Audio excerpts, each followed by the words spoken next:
Welcome, everybody, to a very special edition of JFK Live, the podcast of JFK Facts.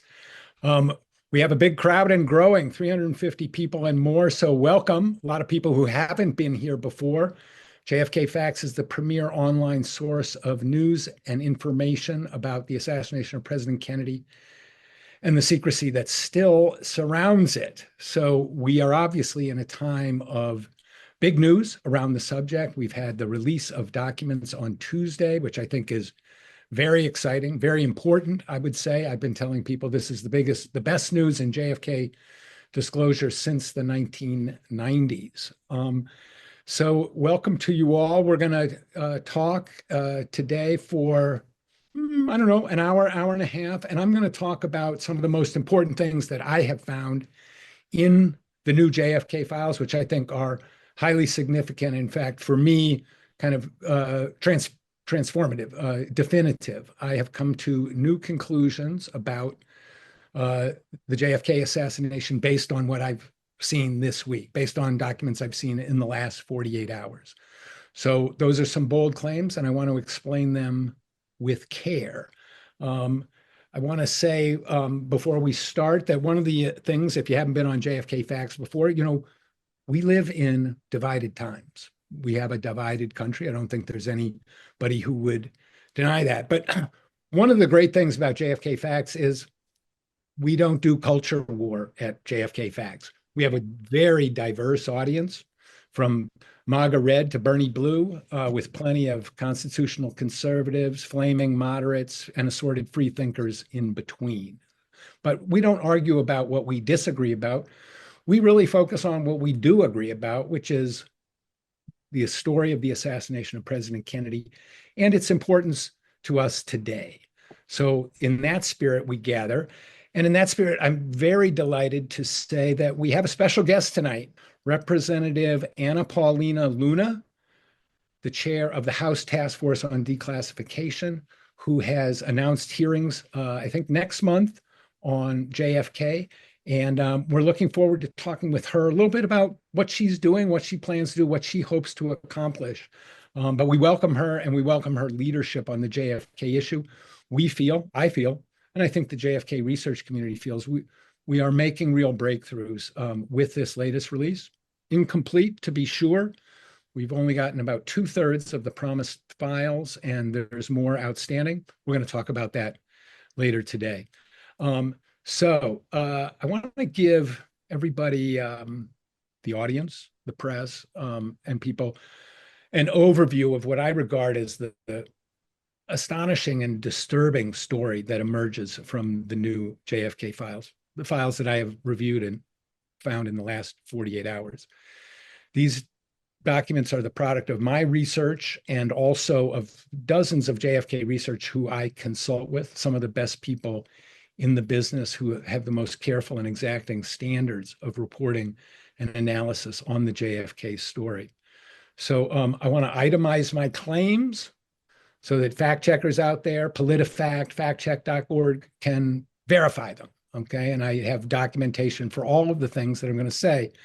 And I'm going to make a bunch of very strong claims that emerge from the new documents. First of all, President Kennedy had good reasons to consider reorganizing the CIA out of existence in 1961, and we have just learned about why he wanted to do that. That's an important part of the JFK story. It's the origins of the split between Kennedy and the CIA. I'm going to show you a document that Oswald was considered for recruitment as a CIA source or contact in 1959. That emerges from a new FBI document that was made public last week. James Angleton, the counterintelligence chief, this is a third claim, monitored Lee Harvey Oswald's contacts, movements, personal life for 4 years, from 1959 to 1963, a fact that has been known recently, but not well known to the public, and I think it would be news to most people. In fact, we can say with confidence that Angleton compiled a 180-page dossier on Lee Harvey Oswald, which was sitting on his desk a week before President Kennedy went to Dallas. a 180-page dossier on the man who supposedly killed the President of the United States.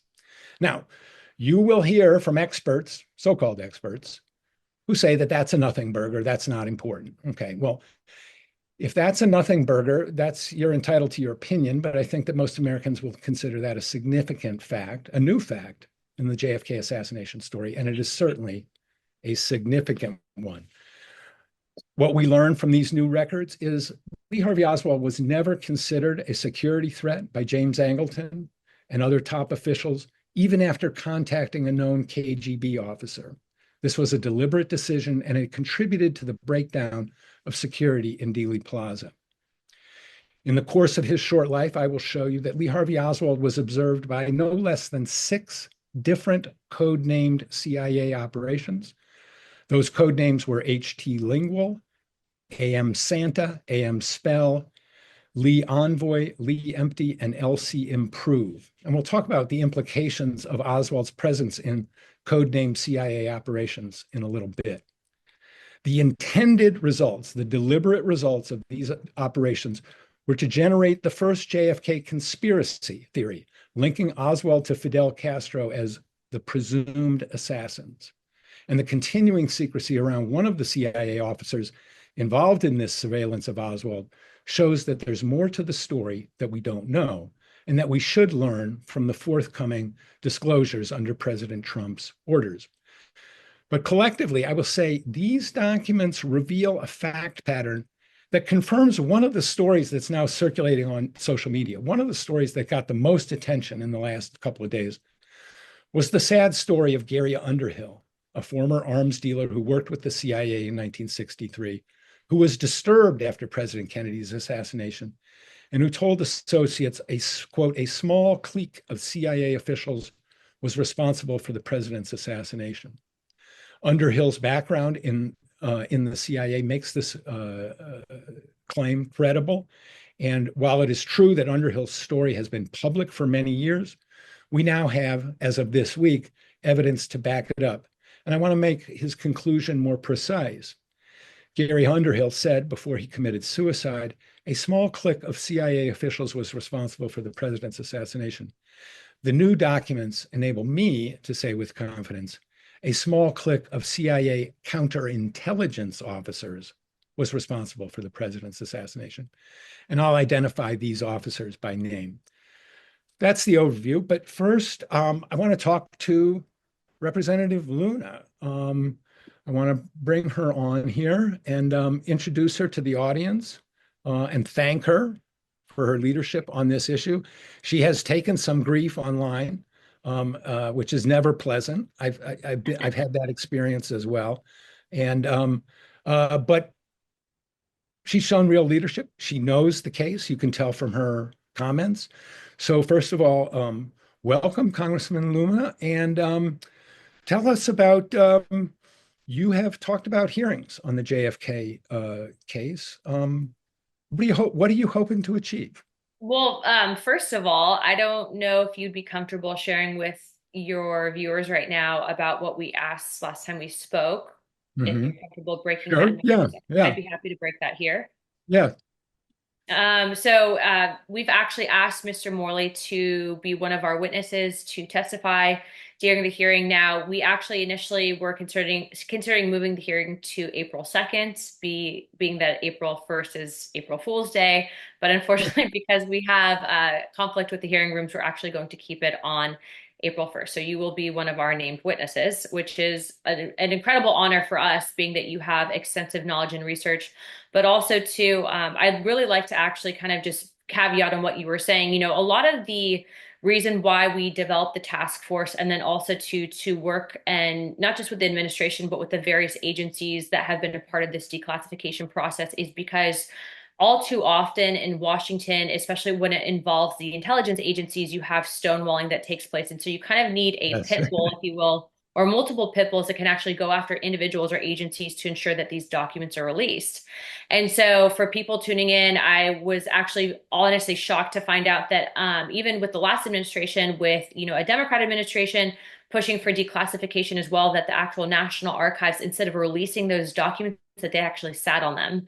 So when the new administration came in, they actually had a ton of documents that were authorized under President Biden for declassification that the American people never saw. And so to put it in perspective, there's been massive changes, not just at the CIA, but at the FBI and the archives as well, that's enabled this process to take place. To just give a quick update, I talked to the National Archives a couple of days ago, and so all 80,000 documents should be scanned by the end of this week and available online for you guys to access at that archives website. But then also too, if there's something that you need to see in person, you can actually go there and physically request the documents or whatever it might be in Maryland. So I encourage everyone to do that. Obviously, the name of this game is transparency, but kind of to caveat what you were saying, the task force and also to the transparency that this is providing, I think is long overdue within our government.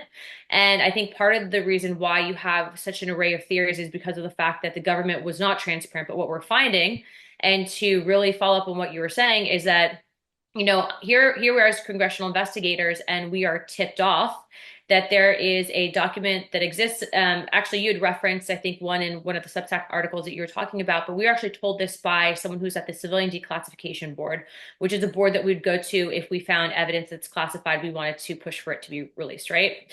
Yeah. That there was a CIA whistleblower report at the Inspector General's office at the CIA that implicated the CIA in the assassination of JFK, and also alluded to the fact that the CIA was knowingly destroying and hiding evidence from Congress, dating back even to the start with the Warren Commission.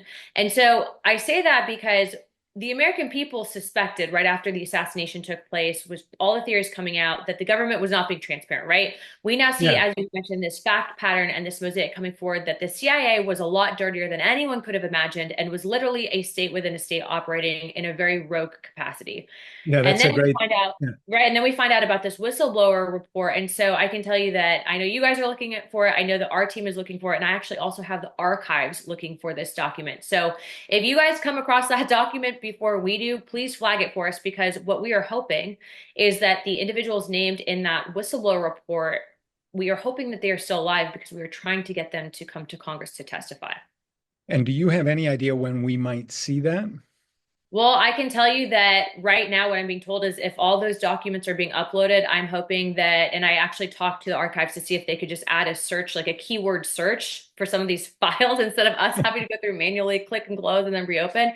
And so they're actually working on that as well. But again, we are working night and day to try to locate this document. So to my knowledge, and I also spoke to the CIA director, that document specifically will have been released under President Trump's executive order. This is not even something that's, hidden or court sealed or anything. I mean, this is actually something that will be in that stack of documents, the 80,000. So this is basically needle in the haystack, but this is going to be groundbreaking, I think, for the country to finally put to rest what happened with President Kennedy. And do you think that we will get so we got 2/3 of 60,000 2/3 of 80,000 pages. Are we going to get the rest of those in the next few days? Did you say that? Yeah, you guys look at the rest in the next few days. And frankly, I think a lot of people are like, well, why is it taking so long? So initially what was going to happen was it was going to be released in basically like data dumps, right? Like phase 1, 2, and 3. But because of the fact that the president has been pushing for transparency, and then he made the announcement that he wanted full, like no redactions, just all at once. And so the teams literally did it. So they're literally scanning in real time documents, uploading directly to the website. And that's why you guys saw the day that the first initial documents hit the archives, you saw that I think at like 10:30 at night, I got a text from the head of the archives and he goes, "We just did another dump." And I said, "Guys, it's like 11 p.m. They're like, "It's up there." And so I did not sleep much that night. So, Congressman Luma, we live in divided times. Are you working with the Democrats on the task force? Yeah, in fact, I'd like to say I probably have one of the cooler jobs in DC currently, because everyone, mind you, JFK was a Democrat president, but the Democrats that we have on the task force I've had no issues working with them. And also too, this task force is not just focusing on JFK, but it's focusing on Martin Luther King. As you saw, there was another document that had someone coming forward that said that they knew that MLK would be assassinated after President Kennedy, which was just wild to see the two connect. And then also to Robert F. Kennedy. And we're also looking into a number of other things to include UAP. So this is a pretty bipartisan task force. Yeah. So we can expect a hearing on April 1st, you say? Yes, and that is not a joke. That is not April Fool's. That is Yeah, actually when the hearing's going to be. that's unfortunate, but we'll work around that. And what do you hope to achieve at this first meeting? And I'm honored to say that I'm going to appear there. Thank you for that. That's for the reporters in the audience. That's news. I didn't know it myself. But what are you hoping to achieve with this hearing? I think that we want to just present the facts, the new evidence to the American people in a respectful fashion. As you know, and as I've stated previously, that there was a massive issue with the way that the Warren Commission was conducted. And I think now that you're looking at the historical timeline of things, the fact that you can see actual in whether it's research, documentaries on the topic, that there was evidence that was left out to create a certain narrative to really, I think, push the American people past it. And at the end of the day, if we want to live in a truly a free and fair society, you have to have this information out there. People need to know what happened, especially to the President of the United States. And so I'm just hoping that we can correct the historical wrongs that Congress did, the injustices that were done in those previous investigations, and really present new evidence. And I think with this document specifically, a CIA Inspector General report from whistleblowers coming forward saying that, the CIA did wrong. I think it's massive. And I'm also hoping, though, that, there can be reforms that come out of this. First and foremost, let me just tell you, the FOIA process is upside down and backwards. And so, even aside from I JFK, know. that's what we're going to be working on. It's been such a nightmare and a pain. And then if you just saw on the back end how it works with a document, for example, if there's an executive order, but the document originated in the CIA, then it has to go back to the CIA to declass. Yeah, Well, the that's CIA, yeah, I it's a spent nightmare. 15 years in court with those people, so I know. Yeah, so then maybe you could help us on the reform in that sense. But then also too, I think looking at these agencies and overhauling the agencies to ensure that this never happens again, because you can't Yeah, have rogue entities like that. Certainly not rogue entities from what we're yeah, seeing yeah. likely implicated in killing the president. Yeah. You tweeted the other day about the whistleblower who I reported on, who had seen some JFK related material. Is it possible for witnesses to get some formal legal protection so they don't have to worry about did they violate the Espionage Act or did they violate a resolution about, some secrecy regulation? Yeah, right now, if they were a federal employee or are a current federal employee, Congress can offer protections. However, I think in this case specifically, and referencing what you had stated, I would actually want to go above and beyond because I think that information is so important. And so whether that's, requesting a meeting with the president or the attorney general, I think that needs to be handled in a very specific way because of Okay. the implications here. Right. Well, thank you for that. That's very important. I think that whistleblower, under the right circumstances, would come forward. And as Yeah. I reported, I think his story is very important. So, Representative Luna, thank you so much for coming on. Thank you for making news. We always appreciate that in the news business when somebody gives us news. So Mhm. that's very welcome. And again, thanks for your leadership on the issue. I look forward to testifying before the committee, and stand ready to help you in any way with the findings that I'm going to present to the whole group right now. Yeah, and all I But can thank tell you guys is, thank you for everyone who's been continuously pursuing the truth. I know that, again, you guys have been at this for a lot longer than I have, but I think if we can collectively work together to kind of, shed light and solve, I think, one of the biggest cold case files in U.S. history, I think that does the entire country a great service. So thank you for your guys' service to our country, and we look forward to talking with you guys again soon. Okay. Take care. Thanks.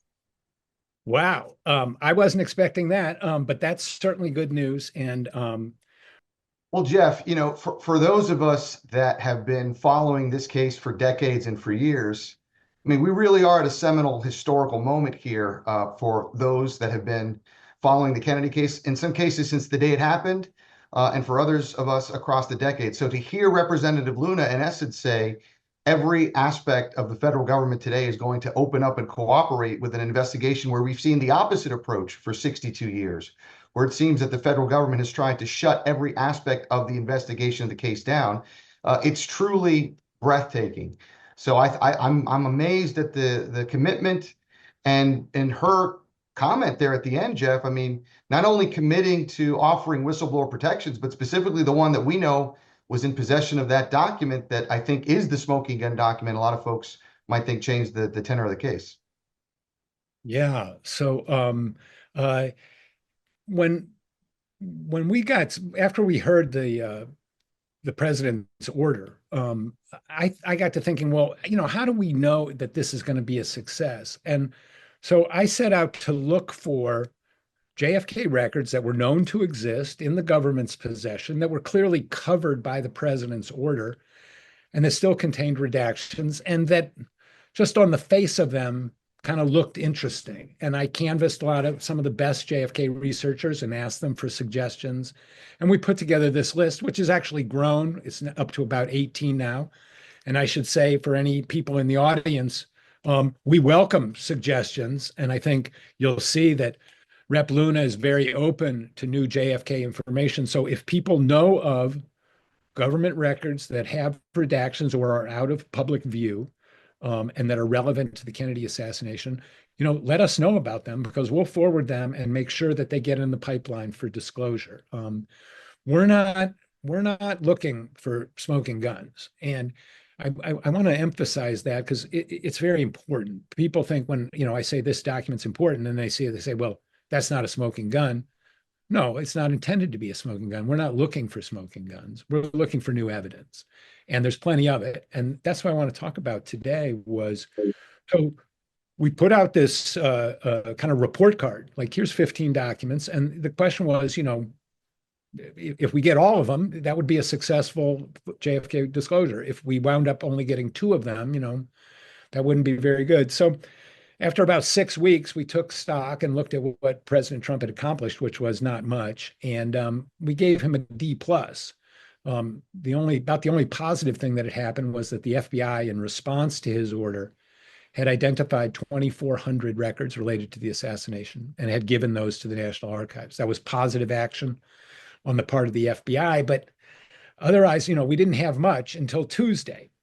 On Tuesday, we got a whole lot, and when people ask me, what do you think? What do you think about this, Trump's order? I say, I have high hopes, tempered by hard experience. CIA has been resisting the release of this material for 62 years. So, it may not be easy to get it. And I was pleasantly surprised when I started checking the files on Tuesday afternoon and evening to find out that of our 15 documents that we had identified as potentially important, we had obtained 5 in full. And it was in diving into these records that I came to really feel that something had clarified and clicked in my mind about the events leading to the assassination. And it was not any one of them, but it was the combination of them and what they tell us together. So I'm not talking about a smoking gun. I'm talking about a fact pattern. And these documents contribute to the fact pattern. The first one is the memo that Arthur Schlesinger wrote to President Kennedy in June of 1961 after the Bay of Pigs debacle. Kennedy famously said after that defeat, I want to splinter the CIA into 1,000 pieces and scatter it to the winds. That's when he was really mad. When he calmed down and talked about it with his aides, he wanted a plan to reorganize the CIA. So Arthur Schlesinger, historian, put together a memo and made the case that the CIA had usurped the president's authority to make foreign policy, and that it should be reorganized, basically put under State Department control or under control of other government agencies so that the CIA would no longer exist in its current form. And Schlesinger marshaled a lot of arguments in favor of that. One of the key arguments was about what's called controlled American sources. And that was about a page and a half of Schlesinger's memo to JFK, which until Tuesday was entirely off limits to the American people. This is one of the most egregious examples of overclassification that we have seen. And when we now get a look at what the CIA was hiding, we understand full well why they were hiding it. They were not concealing national security secrets. They were concealing information that was very embarrassing to the CIA and helpful to the CIA's critics. So, of course, the CIA wanted to keep this out of public view. What did we learn in the Schlesinger memo. The National Security Archive also highlighted the importance of the Schlesinger memo, the nonprofit National Security Archive at George Washington University. And they emphasized what, scholars say about this document, which is the scope of covert action that was going on, CIA activities during the Kennedy administration was greater than anybody ever knew. And that's what was concealed. That's what emerged. So in the redacted portions, which we were denied for 62 years, we learned some startling facts. At the time of JFK's assassination, 47% of State Department political officers were actually CIA officers. 47%. Half of the people reporting on US foreign policy around the world were in fact CIA officers. Well, if that's the case, the CIA was had just as good intelligence as the State Department, maybe better.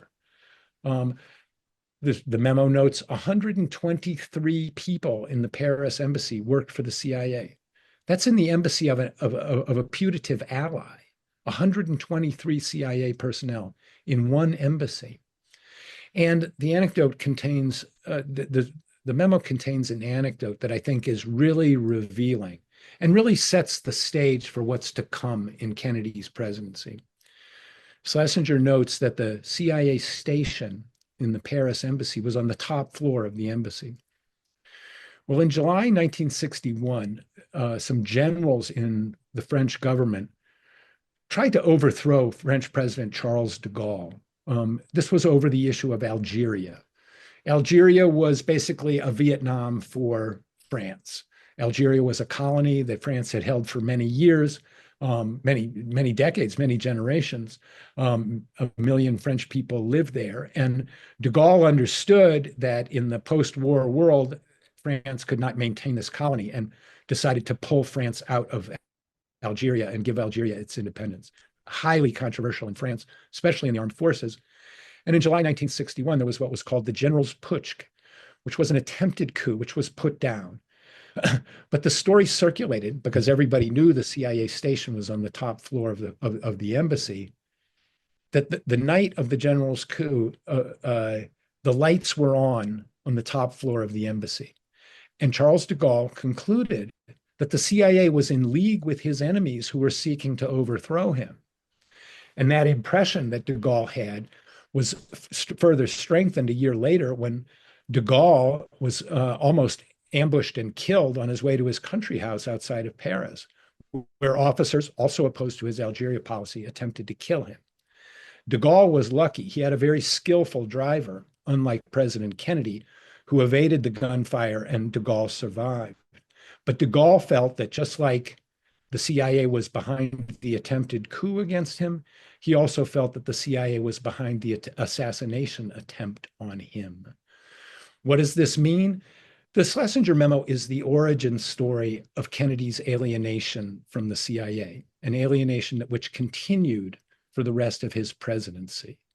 Okay, this is where we see the reasons why President Kennedy mistrusted the CIA and mistrusted its power. And we also see why the CIA wanted to keep this out of public view. This is not national security information. No American would be harmed by disclosure of this information. It could have been made public decades ago. It was hidden, not to protect the security of the American people, but to protect the reputation of the CIA and to save it from embarrassment and possible accountability before Congress and the voters. When I saw this document, I thought, man, if Robert Kennedy had had this document, the full document, when he was running for president, and he was making the case that the CIA needed to be reined in, this would have been a factor in our political debate. He could have used it. He could have used it to make that argument. Now, people could say, well, no, we do need a CIA and shouldn't be reined in and all of that. But, the true history of the country, which is embodied in this memo, was denied to the voters. And we had no ability to decide, well, should the CIA be reined in or not? We just didn't know what was going on. So the CIA keeps these secrets ostensibly to thwart the enemy and to deceive the enemy, and so the enemy doesn't know what we're doing. But of course, what happens is the American people don't know either, and they are deceived right along with the enemy. And sometimes the enemy even knows better than the American people about what the CIA is doing. So this memo tells us both about Kennedy's intentions. It tells us about the enduring suspicions between Kennedy and the CIA. And it tells us why the CIA is obstructing the full story of JFK's assassination. The Schlesinger memo is a very important memo. I highlighted it a couple of years ago as the most important blank page in American history, or in the JFK story. And I'm glad to say that it's no longer a blank page. Another document that we sought, that was on the initial list of documents we deemed important, was the Senate testimony of James Angleton, the counterintelligence chief who put Oswald under surveillance and kept him under surveillance for 4 years, from 1959 to 1963. This 112-page transcript had redactions on probably 39 or 40 pages, extensive redactions. And those redactions have entirely come off with revealing results. But when I was reading that document and trying to absorb its meaning, I looked at all of the documents about James Angleton that had been released. And in fact, there were 9 of them that contained redactions. So I haven't finished going through all of them, but a couple of them jumped out at me, quite extensively. And I want to talk about them because they set the stage for the Senate testimony. So while we, had one Angleton document on the wanted list, we got 3. And those 3 are actually very important. The first one of those, and this is the one that really jumped out at me and caused me to really think hard about what I was saying about JFK's assassination and the CIA's role in it. It's a 1954 FBI memo where the FBI learns that Angleton is running a mail intercept operation and opening the mail of people who he wants to spy on. And the FBI is surprised. And in this memo, they say, we have stumbled on a major CIA covert operation. And in the redacted version, in the version that you were not allowed, the only version you could see as of last week, some key details were redacted. And when they came off, we understood why the CIA had been hiding them, okay? Because the mail surveillance program was far bigger than anybody knew, okay? What came off was the details that the mail surveillance program cost $1 million a year, and 200 to 300 people were involved in it. This is what Angleton told the FBI. So we knew about the mail operation before, and people say, oh, that's a nothing burger. Somebody from the CIA is spying on the American people and they're using 300 CIA assets to do it. That's a nothing burger. I don't think so. I think that's a pretty important development. And the fact that the scope of the program was hidden from people, that's very telling. Again, was that national security information? No, the release of that information doesn't harm or threaten the national security of the United States. It just threatens the agenda of the CIA. So fortunately, those redactions have come off and we have a clearer picture of what James Angleton was up to.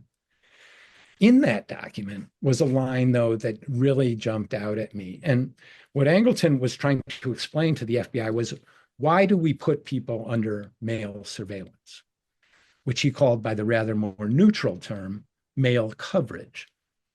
And when he was asked about mail coverage, Angleton told the FBI that the sole purpose, and this was the line that jumped out at me, the sole purpose of putting somebody under mail coverage was so that they could be approached to be a CIA source or contact behind the Iron Curtain.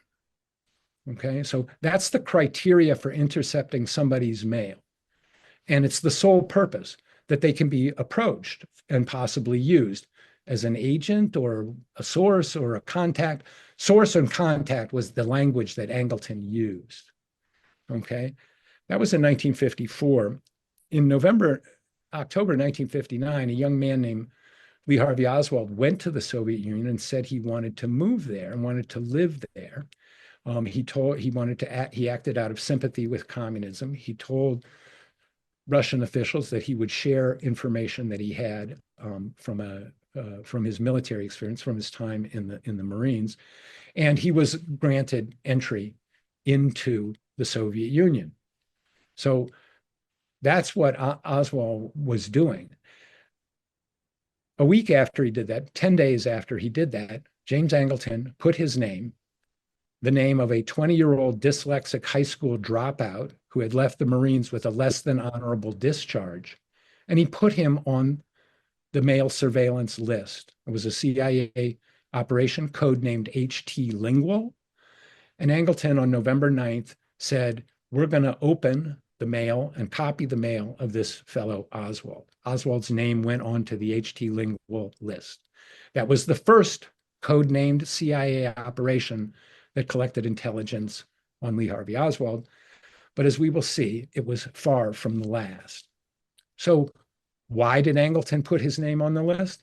Well, if you look at that FBI document, the sole purpose of putting somebody under mail coverage was so that they could be approached as a contact or a source. So it stands to reason. Angleton might have had other reasons for approaching Oswald, but we can say with confidence that one of the reasons that he put Oswald on the list was he wanted to at least think about or consider the possibility that he could be a CIA contact or source. Is that a smoking gun? No, that's not a smoking gun, but it is smoking gun proof that Angleton had a very strong interest in Lee Harvey Oswald and probably considered him as a CIA contact or source. Now, did he? There's nothing in the file that proves that, although there would be nothing in the file if he was, because those are the kind of things that are not put on paper. What we do know is that Angleton kept Oswald under surveillance for the next 4 years, close surveillance. Wherever Oswald went from November 1959 to November 1963, the CIA had reports on what he was doing. In most cases, they had his home address, and they had information about his current state of mind, his family situation, his political activities, and his foreign contacts. So as I said at the top of the show, by November 15th, 1963, Angleton had a 180-page dossier on Oswald sitting on his desk, okay? So that was the result of Angleton putting Oswald's name on the mail coverage list, okay? That's what we learned in the last couple of days. Then there's a second document that I came across in the Angleton collection, the Angleton documents that were declassified. And this was Angleton's testimony to the House Select Committee on Assassinations in 1978. So the first testimony he gave was in 1975. He was still being called by congressional investigators 3 years later in 1978. And in 1978, he was asked two questions. He was asked the question, was Oswald ever the subject of a CIA project? And Angleton, speaking under oath, says no. The next question is, do you know a man named Reuben Ephron? And Angleton says, yes. Do you know what his job was? Mail intercept, okay? So Angleton's answers to the second and third question definitively show that his answer to the first question was false. He obviously did know that this man, Reuben Ephron, was involved in mail surveillance of Lee Harvey Oswald. He was under oath and he lied about it. How do we know that? Well, there was no way to know that until April 2023, okay?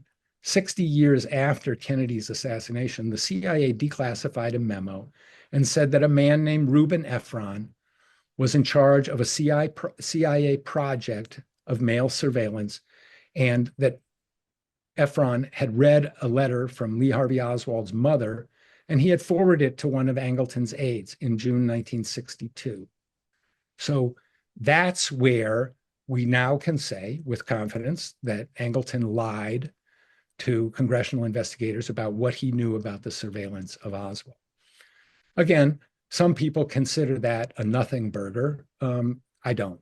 I think that it's significant. I'm going to come back to Angleton's Senate testimony in a moment, but I want to talk about the other documents that we did get. They don't have quite the explosive content that the Schlesinger memo and the Angleton memos have, but they are important, and it's important that we got them. The first one was another document that we sought and obtained was an organization chart of the CIA's Miami station.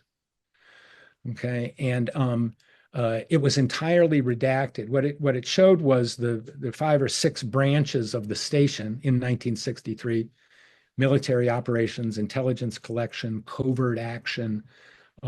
These were all itemized, but entirely redacted. And we got that organization chart. So I was a little surprised. I was expecting it to contain names of people who worked in all the branches of the CIA station. It did not. It only included the positions. Okay, so it wasn't that revealing a document, except in one respect. It identified the jobs that were part of the covert action branch of the CIA station in Miami. Now, I want to talk specifically about what covert action means, because it's very important. It's a bland, kind of one of those CIA terms that's very bland, and it contains a lot of meaning. And so the covert action branch of the CIA station is a very important part of the JFK story, because the chief of that branch in 1963, a man named George Joannides, was part of the surveillance of Oswald. Okay, that's something that we've learned not from this release, but from releases since the 1990s. And so the organization chart, it tells us at least how many people Joannides had working for him when Oswald was under surveillance. The organization chart is also useful in another JFK story that has emerged in recent years. And that's a story that we didn't know till, I think, 2017. And that was, and this one, when I tell people this one, their eyes kind of open, okay? Because we hear a lot about this is all a nothing burger, and everybody knows that one man shot the president for no reason, and anybody who doubts that is kind of crazy. Well, the important thing to know is what we now know is the CIA itself did not believe the lone gunman theory. And a document that emerged in 2017 showed that. It showed that the CIA station, a couple of days after Kennedy was killed and a couple of days after Oswald was killed, the CIA station launched an effort to query all of its agents in South Florida with a series of questions. And all of these questions focused on anti-Castro, anti-JFK Cubans known to the CIA station. The CIA did not consider for a moment that Oswald was the sole gunman. They believed that Oswald was dead and somebody else might well have been involved. And they gave these questions. There were like 5 questions, and all of the officers in the station were asked to go query their agents. So you had a couple hundred officers in that station, and each officer might have 5 to 10 agents. So the officer who told about this investigation said this was a massive effort. I think that was the word that he used. Donald Heath was the name of the CIA officer. By the time the memo was released, he was dead, so we couldn't ask him a question about it, which is typical of how the CIA handles these things. But anyway, Heath's memo was plenty revealing, and the organization chart that we received can help us understand. Now, one of the things that we have requested through Representative Luna is the results of that investigation. The way it was described by the officer, the people who were tasked with collecting information from their agents were asked to submit what are called situation reports, or sit reps, and those were collated and as part of the investigation. So we're trying to track down the sit reps of the Miami station's investigations of the possible involvement of Cuban exiles in JFK's assassination. So we've learned a lot and we've obtained a lot, but this is one of the things that we didn't get and we're expecting to get. And so we're looking forward to getting, because it will shed light on this question of what was going on with Oswald and why the CIA itself did not think that he was solely responsible for the president's death. Another document that we obtained that we had been seeking was the documents of a CIA project called World. This was an anti-Castro operation that was mounted in 1963, 1964, and it figures in the JFK story, and it's important in the JFK story because this was the program under which the CIA launched assassination plots against Castro. World was kind of the container for other assassination plots. And one of the documents we asked for and obtained was a list of people who were involved in a mission to Cuba to assassinate Castro. And it says right on there, the name of this man, he was the head of the mission to assassinate Castro. So the names on the document require some more analysis, but the important thing about World is that it was the home of assassination operations, and it was known to one of the other figures who have emerged in this week's disclosure. I'm referring to a man named Garrett Underhill. This is one of the stories that's attracted a lot of attention on social media. Garrett Underhill was an arms dealer who worked with and was familiar with the personnel who worked on the World project. He probably didn't know the cryptonym World, but he was friends and colleagues with the men who did run that program. What Garrett Underhill did was keep track of arms sales. He was an arms dealer, and that was his world. Big shipments of weapons for CIA-assisted forces all over the world.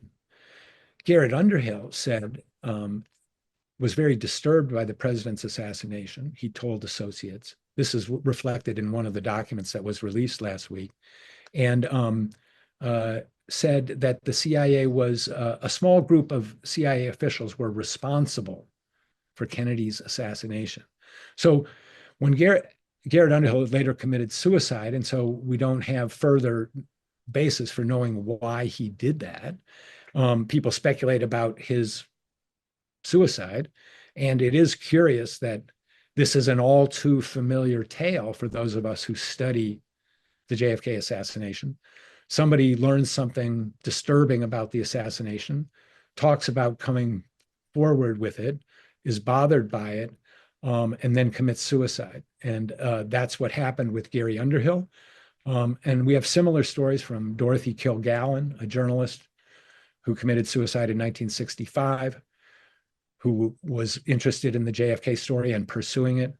Charles Thomas, a State Department official in Mexico, who learned information about Oswald's visit there and attempted to pursue it, lost his career and committed suicide. And George de Mohrenschildt, a man who was close to Oswald and close to the CIA, and was ready to testify about what he knew about the assassination in 1978 when he committed suicide. So I don't want to talk about that. That's a whole different subject, what the cause of those suicides was. I want to talk about what Underhill said and his fears that a small clique of CIA officials were behind Kennedy's assassination. Well, he had access to CIA people who were engaged in assassination activities. There's no doubt about that. And I think that gives his claim credibility, especially when, we don't know. Did Garrett Underhill know about the CIA surveillance of Angleton? I mean, the Angleton surveillance of Oswald? We don't know, but it was only a small clique of CIA officials who knew about the surveillance of Oswald. Basically, the people around Angleton in the CIA's counterintelligence staff. So that's what lends credence. Garrett Underhill's story is credible in the context of assassination operations, the surveillance of Oswald, and all the deceptive CIA statements around that. Another document that we requested, a roster of paramilitary assets. We did get that list and we're analyzing it. What's important to understand here is that when Lee Harvey Oswald was in New Orleans in the summer of 1963, he was in contact and in view of dealing with multiple people with CIA contacts and CIA code names even. And in fact, one of the documents that emerged this week, and a JFK researcher sent me, was the personnel file of a man named Augustine Guitart. And this is one of the documents that also gives me new confidence in talking about the responsibility of the CIA in the assassination. Augustine Guitart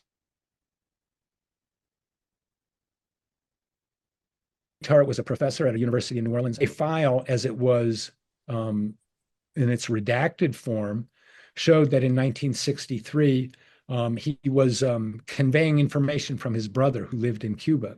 But a lot of the file was classified and was redacted, and we couldn't see it.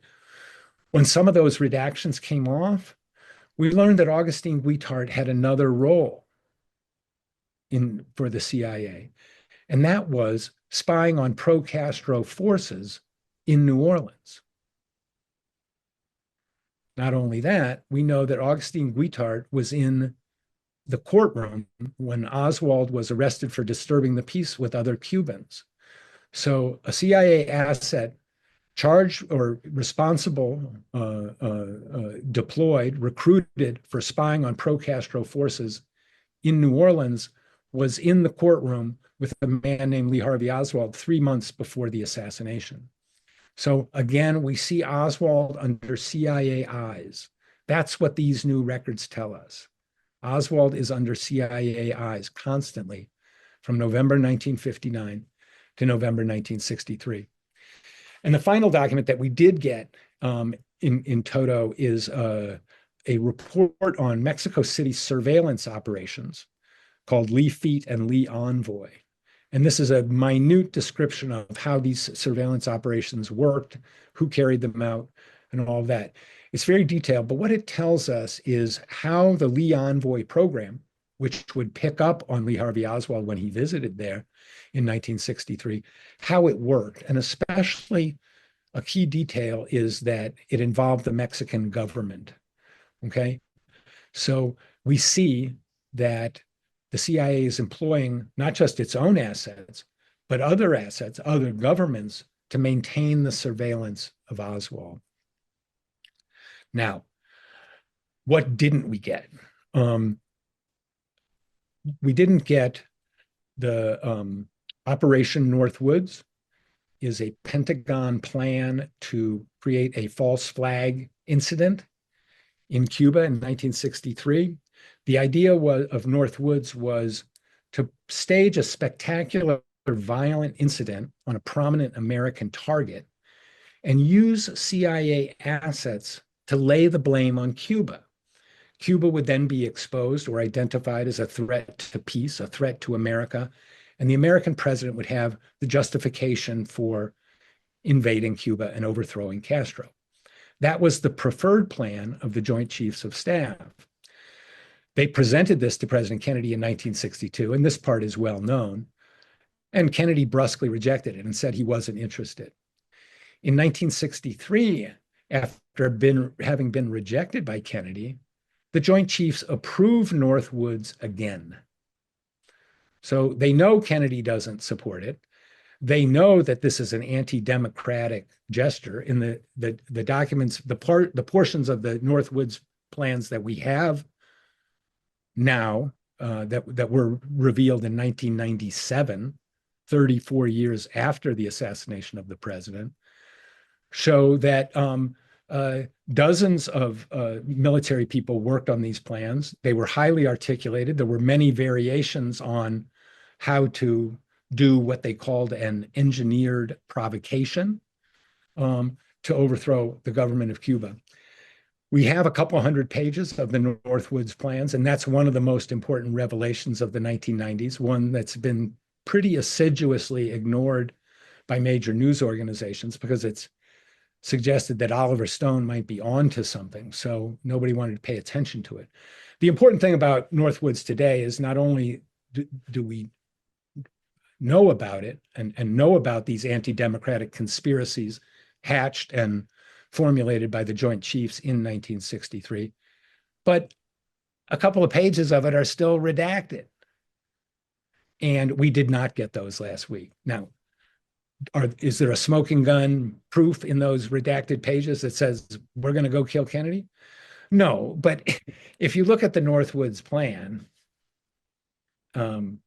stage a spectacular incident in the United States and blame it on Cuba. Well, somebody staged a spectacular incident in Dallas on November 22nd, and the CIA's assets immediately set out to lay the blame on Castro. So who were the CIA's assets in that? That's where we come to another document that we didn't get. The personnel file of George Joannides, the chief of the Covert Action Branch of the Miami station. This man, a rising CIA officer, is not, let me emphasize, is not, and I'm not saying, a co-conspirator in Kennedy's death. There's no evidence of that. I think he more likely was an accessory after the fact. He was the case officer, not only was he the chief of the Covert Action Branch in Miami, but he was the case officer for a CIA-funded group called the Cuban Student Directorate. This was the AMSPEL program. That was the code name. Joannides was in charge of that, and it was his assets who publicized Oswald's pro-Castro activities before the assassination in New Orleans in 1963, and publicized and attempted to link him to Castro after the assassination. The whole time that they were doing this, they were being paid by the CIA for two purposes. And we know this because we have Joannides' fitness evaluations for 1963. He was paying the Cuban students for political action and propaganda.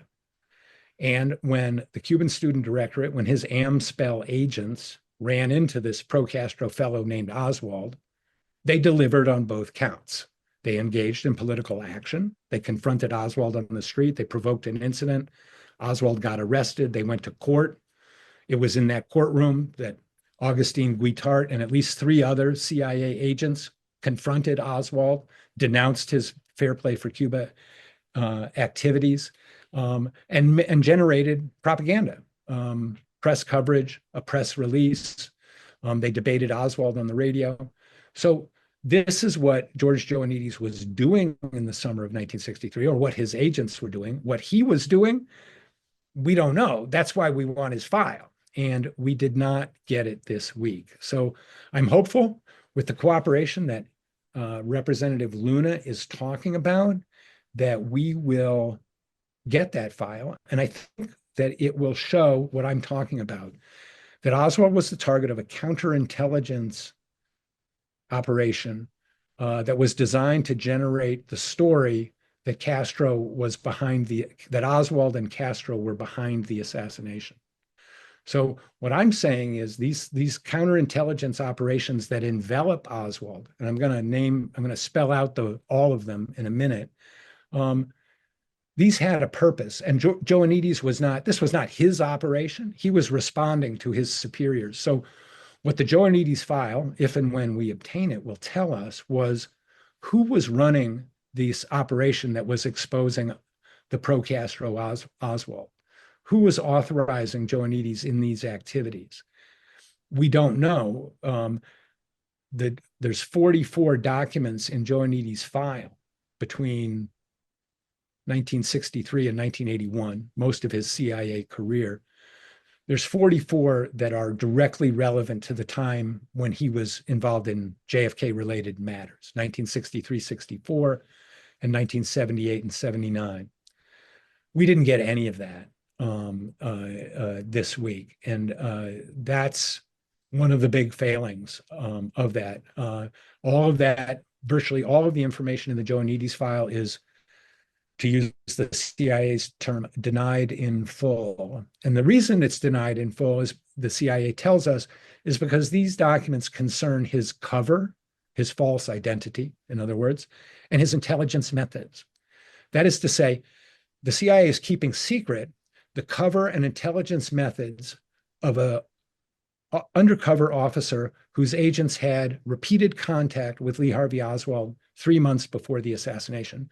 And this is still being kept secret by the CIA 62 years later, despite a law which says that all such material must be made public by 2017, and despite President Trump's sweeping order for full and complete disclosure of JFK records. So right now, we can see that by refusing to turn over the Joannides file, the CIA is not in compliance with the JFK Records Act, and they're not in compliance with President Trump's Executive Order 14176. So we've learned a lot, and the Joannides file will be very important about what we're going to learn. So that's where we stand right now. I want to talk about some other documents that are outstanding and that are important. The first of these is materials that are in possession of the Kennedy family. And this is a sensitive issue because this is their personal material, and the Kennedy family seems to be bitterly divided. This is an issue that Robert Kennedy feels very strongly about, the murder of his uncle, but he's been denounced by other people in his family. And so I hope that we can take that whole family Kennedy dispute out of consideration. If we are asking the CIA and the FBI to be transparent with their JFK records, it's only fair that we ask the Kennedy family to do the same. And we hope that these records will be obtained also. They are important, and people don't know about them. And here's what is being withheld on that front. After President Kennedy was killed, First Lady Jackie Kennedy went to her friend William Manchester, the historian, and asked him to write the story of the death of her husband. And Manchester wrote that book, The Death of a President, a very impressive piece of work, recreating the incredible events in Dallas in November 1963. But when Jackie Kennedy read this book, she was not happy. And in fact, it may have ended her friendship with Manchester. And they had a legal dispute, and they signed an agreement that all of Manchester's research material would be sealed until 2067. The agreement was reached in 1967. And so for 100 years, this material would remain out of reach. What material? There were 4 interviews, taped interviews, that Manchester did with Jackie Kennedy in 1964, and 2 that he did with Robert Kennedy. The contents of these interviews are entirely secret. There's also several letters from Jackie Kennedy to President Johnson after the assassination. Not one. If there was one, you could say that was a condolence letter and a thank you letter and all that, but there's 3 or 4 or 5. And so what was Jackie Kennedy talking to President Kennedy about in the wake of her husband's murder? And what did she say to William in Manchester about her husband's death? It's known that Robert and Jackie Kennedy did not believe the official story, like the CIA itself. And they believed that the president had been killed by enemies in his own government. Jackie and Robert Kennedy did not know about James Angleton's surveillance of Lee Harvey Oswald, not that we know of, but they didn't believe the official story.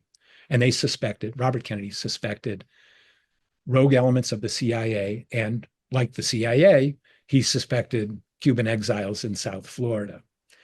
So those documents are also very important. And, we hope that they can be made public. They are a little bit different category of documents because they're not held by a federal agency. They're now the subject of this deed of gift. So it might take legislation to free this material.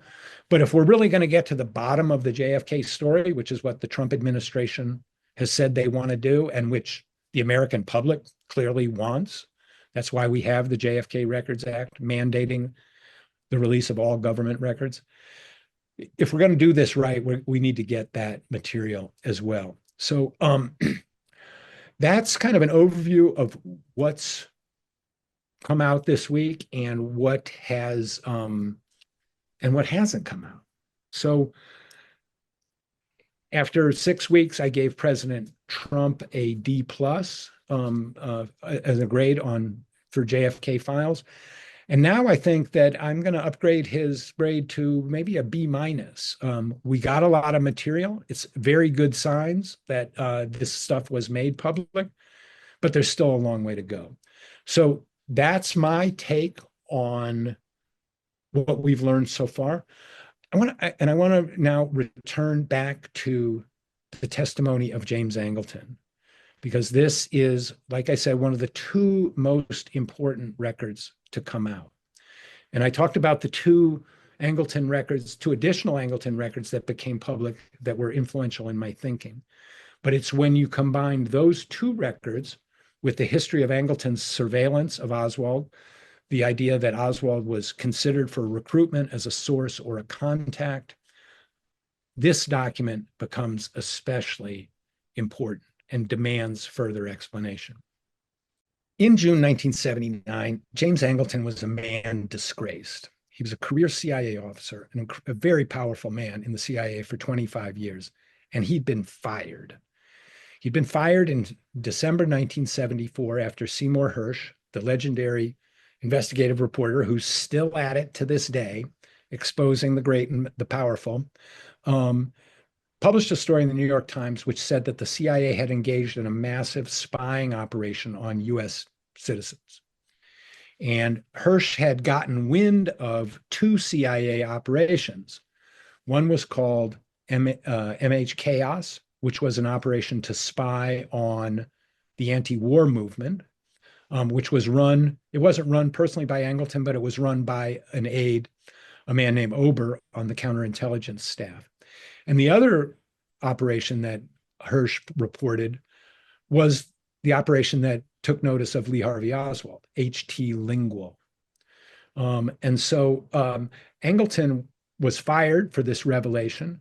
And in the spring of 1975, there was a flurry of congressional investigations aimed at figuring out what was going on. This was a big scandal. It was a triple-decker headline, a banner headline in the New York Times. And the reason that the Times ran that story so big was that CIA Director William Colby, an enemy of Angleton's, had actually confirmed the story as a way of getting rid of Angleton, as a way of justifying the firing. So Angleton was very bruised by this. And in June 1975, he was called by a Senate investigative committee to explain himself.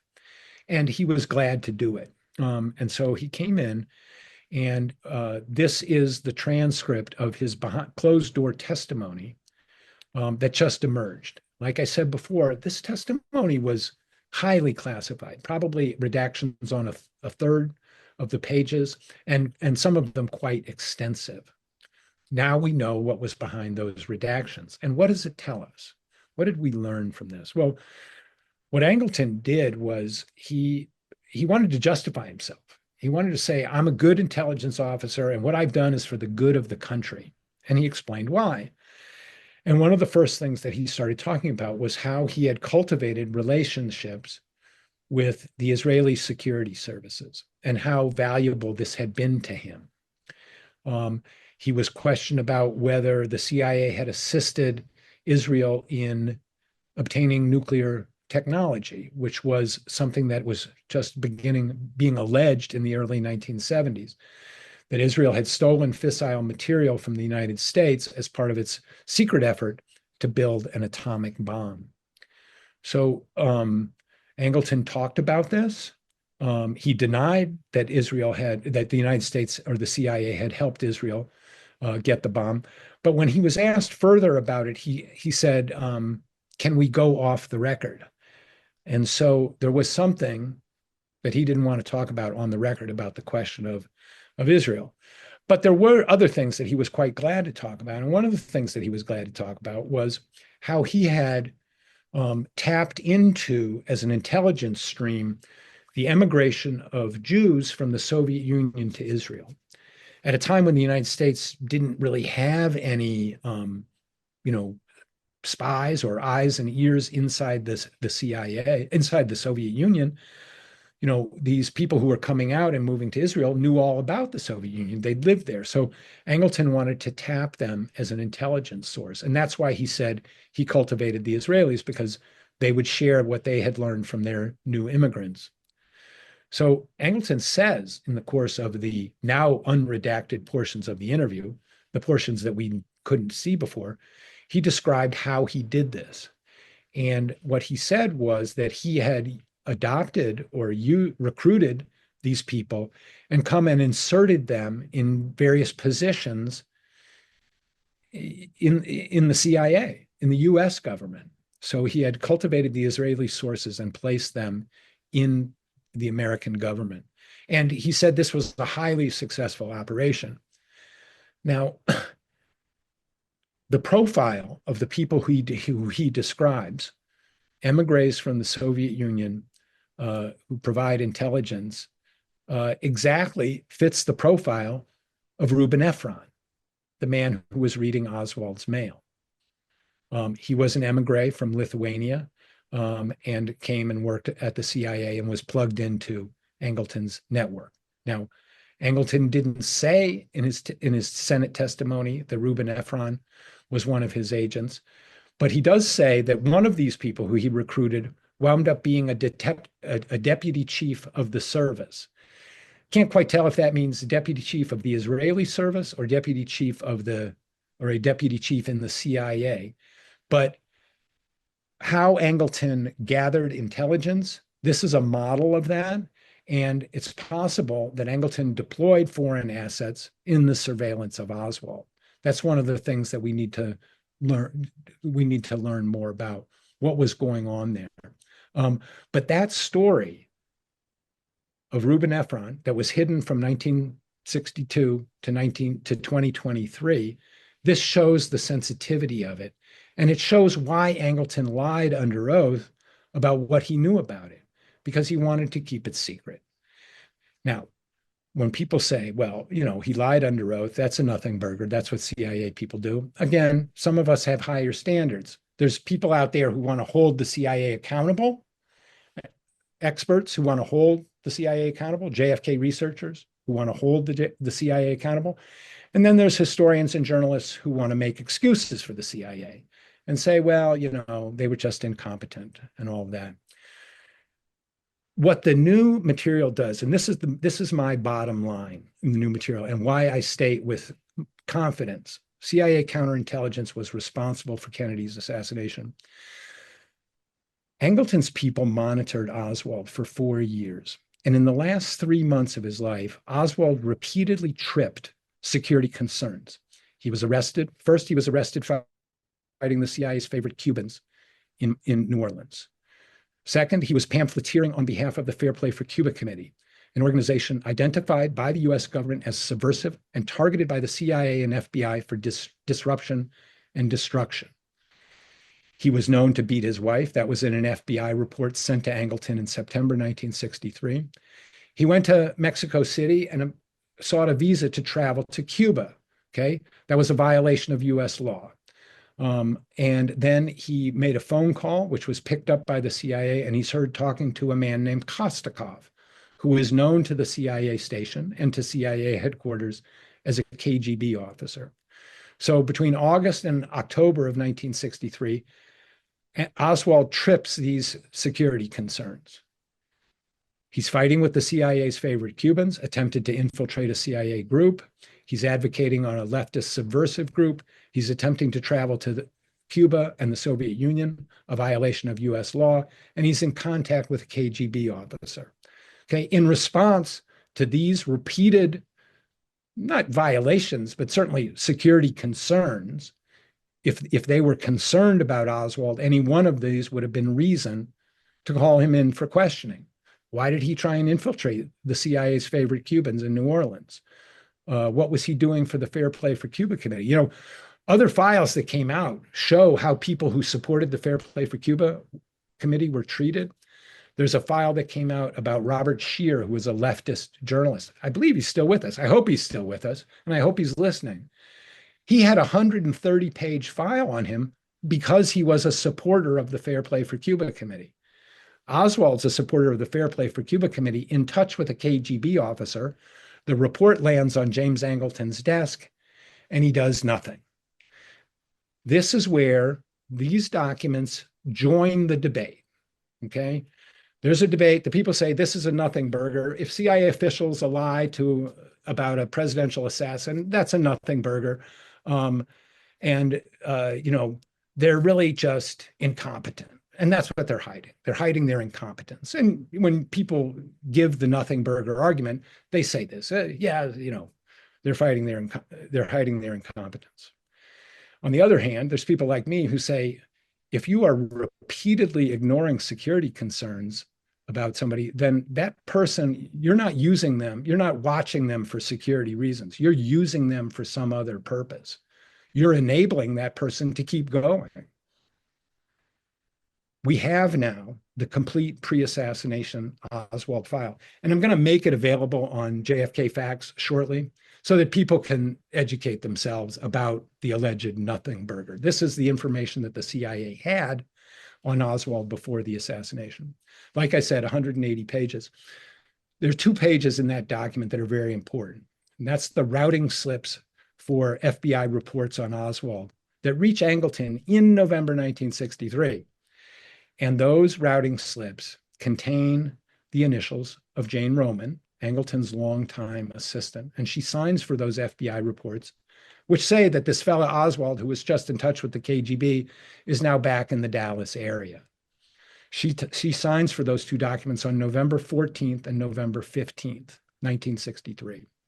So those reports on Oswald are in Angleton's office and presumably on his desk. I don't think that a lot of paper went into that office that Angleton didn't know about. So he was informed about this fellow Lee Harvey Oswald. He had ignored his arrest. He had ignored his work for the Fair Play for Cuba Committee. He had ignored his attempts to travel to Cuba, and he took no action in basis of his contacts with the KGB officer. Is that incompetence, or is that intentional? To me, that's intentional. That's not the result of inadvertence. And I should say, there's no evidence in the JFK files that have emerged this week or in recent years that confirm the notion that, they were just incompetent and they missed Oswald and they're covering their asses. CYA, right? That's all the CIA was doing, was CYA. That's not credible given the fact pattern that we see. That decision not to take any action against Oswald, that's deliberate. And it had the effect of enabling Oswald to continue on his way. And he eventually made his way to Dealey Plaza, where, let's say, for the sake of argument, he fired a gun. If that is the case, and there's not a lot of evidence to support the notion that Oswald fired a gun or that he was the only gunman, but let's assume for the purposes of the argument that he was, Angleton's performance as a counterintelligence officer is truly atrocious. Okay, he's been following the guy for 4 years. He's ignored repeated warning signals, and then the guy up and kills the president. The CIA, within hours, Kennedy's not even back in Washington. Kennedy's body is not even back in Washington, and the CIA begins lying about what they know about Oswald. And we know this because an FBI agent named Cortlandt Jones called a friend at the CIA named Birch O'Neill, a man who worked for Angleton, and said, "Do you guys know anything about this guy Oswald?" And Birch O'Neill said, "No, we have no information. His file contains nothing except reports from other government agencies." Okay, that's the first, but far from the last CIA lie about Lee Harvey Oswald. Birch O'Neill was the chief of an office called the Special Investigations Group. And in that capacity, he controlled the CIA's file on Oswald, which by 1963 contained 42 different documents, several of which contained Birch O'Neill's signature. So when he was questioned by the FBI on the afternoon of November 22nd, he lied. And that's now beyond dispute. And so that's when the CIA's deceptions around Lee Harvey Oswald begin. And we have to conclude that they are the result not of inadvertence, but of intentionality. And so if we have to judge the CIA, were they incompetent or were they complicit? The incompetence argument just doesn't hold. First of all, there's no evidence of it. We don't have any CIA officers saying in retrospect, gee, you know, we blew it. We were all over this guy and we had to cover our asses afterwards. I know of no CIA official who has ever said that. There's certainly never been any CIA statement to that effect. And there's nothing in the records that we've seen this week or in any other week that confirm it. It's just a hypothesis. It's another one of those JFK theories that is unsupported. The fact pattern indicates that all of this was intentional and that there were CIA operations around Oswald that were allowed to proceed right up to November 22nd, 1963. That's why I say I'm now convinced the CIA was complicit in President Kennedy's death. Now, let's phrase it in a more neutral way. CIA counterintelligence officers were responsible for Kennedy's death. Was it incompetence or was it complicity? Let's see the rest of the records. If you doubt my conclusion that CIA counterintelligence officers were responsible for Kennedy's death, if you doubt that George Joannides' file has anything to do with what I'm talking about, then I think you'll join me in telling CIA Director Ratcliffe the Joannides file needs to be released immediately. Okay, it's highly relevant to Kennedy's assassination, and it's highly relevant to very serious allegations that people like me and lots of other JFK researchers are making. We're not offering a theory. We're saying we want all the records, and we want them now. We thank Representative Luna for taking up this case. We are optimistic. I am optimistic about what we are learning. I'm receiving documents every day from people saying, isn't this interesting? Isn't this important? So we have made a great start under President Trump's executive order, but we have a long way to go. I'm going to stop there and we can take some questions. Jeff, one of the things I'd like to start with first is, Sure. in the time I've known you, I have never heard you be this definitive about what you've said tonight, given the fact pattern. It is at odds, however, with the rush to judgment that we have seen, for the most part, in the mainstream media when it comes to describing what has been put out in this latest release. You use the word nothing burger, but we've seen the New York Times and other outlets say words to the effect of there is no there, nothing to see here. Are you then, just for the audience, for those listening, we also have some reporters on the call. Are you saying that you have actually crossed the Rubicon, so to speak, given what you've seen in this latest document release? And it is this document release and some of the declassification in there that has pushed you to this position? Yeah, absolutely. Absolutely. I mean, again, it's not a smoking gun. It's the accumulation of evidence that Angleton, lied to the House Select Committee on Assassinations about Reuben Efron. I mean, blatantly. I didn't know about that before, and nobody knew about it until 2023. When a government official lies in an assassination investigation, that's not a nothing burger.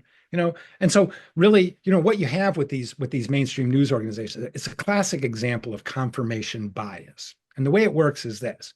Oh, Morley thinks that this Angleton testimony is important. Well, he's a conspiracy theorist, and we know that Oswald killed Kennedy. And since he's citing the Angleton testimony in support of a so-called conspiracy theory, well, we know the conspiracy theory isn't true, so we're not going to think about or talk about or consider or report the evidence.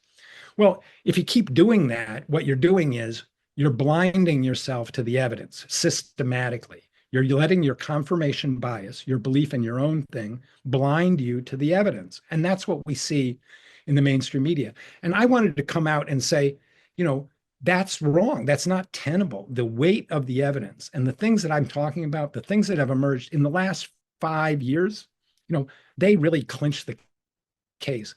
The CIA was not inadvertent in its attention on Lee Harvey Oswald. They were monitoring and manipulating him for intelligence purposes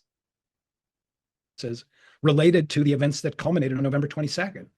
Now, will people disagree with that? Sure. Is there room for debate? Yeah. So let's get all of the records and we'll know for sure.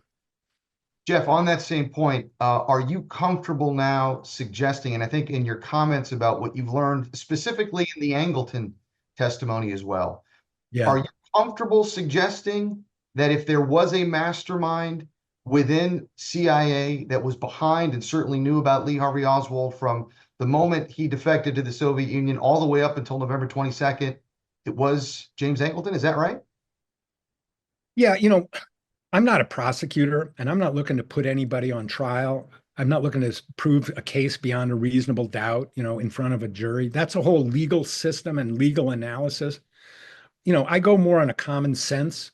What does the preponderance of evidence tell us?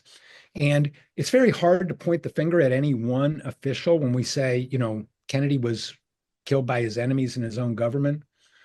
There's a bunch of people you could say they're plausible suspects. But I think that what we see with Angleton is he's the most plausible of the suspects. He knew the most about Oswald. He'd been watching Oswald the longest. Angleton was involved in assassination operations against Castro. He was involved in Cuba policy. He was opposed to Kennedy's Cuba policy. I know I'm making a strong allegation, and I'm not saying that he was the mastermind of the assassination, but he was the mastermind behind Oswald. The figure that we see as Lee Harvey Oswald is we can see now the figure of Angleton behind him. And so, when we talk about the causes of the assassination, the failure of Angleton to intercept or do anything about Oswald at the same time that he's running operations around him, that combination, yes, that tells me Angleton played a complicit role in Kennedy's assassination. Was it a CIA plot? Maybe not. Operation Northwoods was a Pentagon operation which deployed CIA personnel, especially in the covert aspects. When you wanted to blame the crime on Cuba, the Northwoods plans say we have to rely on only the most trusted covert personnel. Well, who was the most trusted covert operator in the US government in 1963? It was James Angleton. Dick Helms, his great good friend, the deputy director and director of the CIA, was asked about Angleton one time. And he said Jim had the ability not just expertise in covert operations, but he could take a covert operation into another dimension. Okay. That he was a clever, ruthless covert operator. And that's part of why I come to the conclusion that I do. He was beyond the law. He was knowledgeable about Oswald. He lied to investigators repeatedly, and now we have proof of that again. Yes, I believe that he was complicit. Jeff, given what we now have seen to be the kind of attitude by the mainstream media when it comes to saying we're waiting for a smoking gun document, we're waiting for something that says they're doing it on this day at this time, and we're going to fire from the grassy knoll and blame Lee Harvey Oswald at the patsy, a document, of course, which will never exist on paper. Right. What is the manner in which you believe the perception can change, the coverage can change, given how you've described in this tour de force presentation tonight? How does that become the counter narrative or the counter perspective to what has been now the official story for 62 years? When people know that, and when, editors at New York Times start having to answer questions, well, why don't you write about that? I'm going to make the Oswald file available for download, for reporters to see.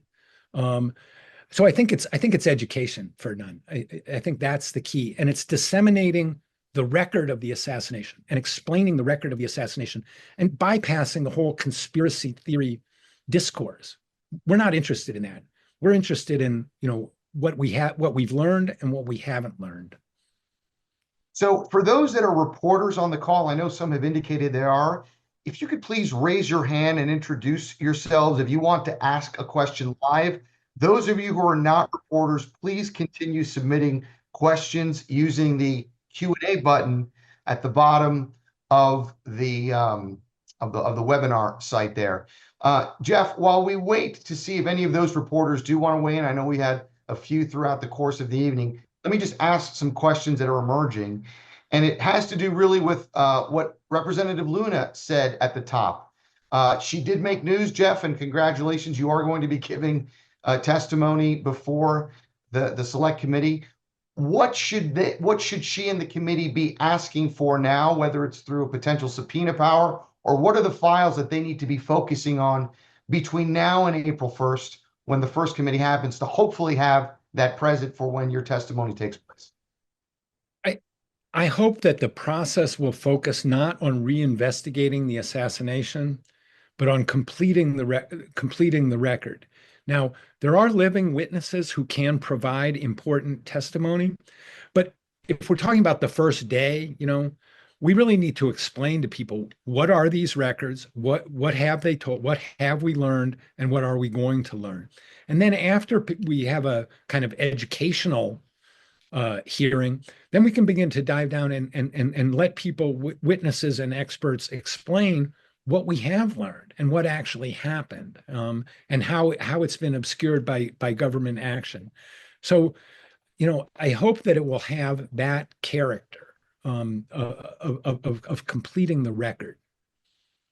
Jeff, one of the questions that's asked here is, are there any forensic or film evidence of the assassination or assassination-related crime scene materials that have not yet been released, either films or photos? One of the JFK documents that we are seeking and is on our list and did not get is the original copy of a film made by a man named Orville Nix, who was a bystander and took a home movie of the motorcade as it passed through Dealey Plaza. It's not as famous as the Zapruder film, which also filmed the gunfire that killed the president. But he was filming in a different part of Dealey Plaza, and it's a different angle. Orville Nix gave his film to the authorities on November 22nd and was given back later a copy of the film, but he never got the original back. And if you look at home movies, the difference between a first and second generation movie can be quite profound. And the Nix's family, his granddaughter, Gail Nix Jackson, has launched a lawsuit to obtain this, and this lawsuit's still pending in federal court. And she has learned in discovery that the National Archives had the original copy of the film as late as 1978. So that's one important piece of evidence. Will it be decisive? No, but it could have some more evidence of the crime scene. And it is an important document because it does capture the moment that the gunfire hit the president. Jeff, several different posters have asked questions specifically relating to William K. Harvey and the suspected travel records, which may or may not indicate that there was travel by Harvey to Dallas in the latter parts of 1963. Anything in the release yet that would confirm or deny those claims?